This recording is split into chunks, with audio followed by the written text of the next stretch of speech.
आं थांसै I love you I love you too मोजाङै था थाब फैफिन आं नोंनि अनगा थानो हानाय नङा बाक्सा जिल्लानि सालबारि महकुमानि बेन्दोंआव थानाय निमुवा दुर्गा फुजायाव सिजौसा लाइमोन आफादनि बानजायनायाव बर' सिनेमा दिन्थिनो आखायाव लादों।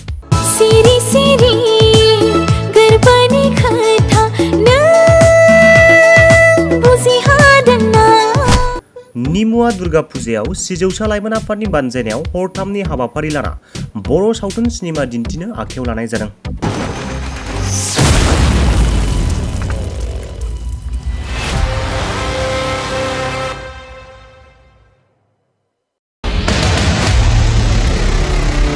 बानजाय आफादनिफ्राय दिन्थिफुंनो आखायाव लादों। फैगौ अक्ट'बर दाननि 21 गिबि सानाव दिन्थिफुंगोन अख्रां गंसे एसेबां अनो आंखौ जोबै अख्रां गंसे आंखौ थैजासे बिदिनो अनलांबाय था जोबै जिवा जालांबाय आंहा खोमसि दरसि नोंनिनो गोरबोजों गेलेनानै अक्ट'बरनि 22 खालाराव जांख्रिथायनि थैसाम बर' हारिनि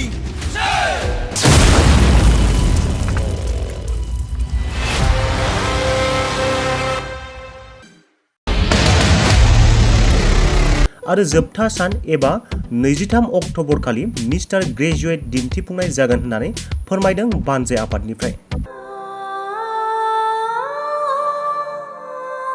आं थांसै I love you I love you too मोजाङै था थाब फैफिन आं नोंनि अनगा थानो हानाय नङा नोंनि मोनसे जिउ आंनि मोनसे जिउ नोंनि मोनसे जिउ आंनि मोनसे जिउ मोननैजों मोनसेल' जिउ मोननैजों मोनसेल' जिउ डिजिटेल बड' निउसनिफ्राय गासैखौबो खुलुमनाय आरो बरायनाय बावहरनाय जाबाय। मदद आरो हेफाजाबनि नोजोरजों नोंथांमोननि सेराव दं डिजिटेल बड' निउस वेब पर्टेल। सुखु दुखुनि समाव खैदां खैफोदनि समाव नोंथांमोननि राव जानानै ओंखारबोगोन डिजिटेल बड' निउस। खौरां दैथायहरनो आरो जोंजों थोंजोङै फोनांजाबनो थाखाय जानबुं दं 6901559919। उदां आरो सैथो खौरां फोसावनायनि थांखिजों नोंथांमोननि सेराव दं डिजिटेल बड' निउस।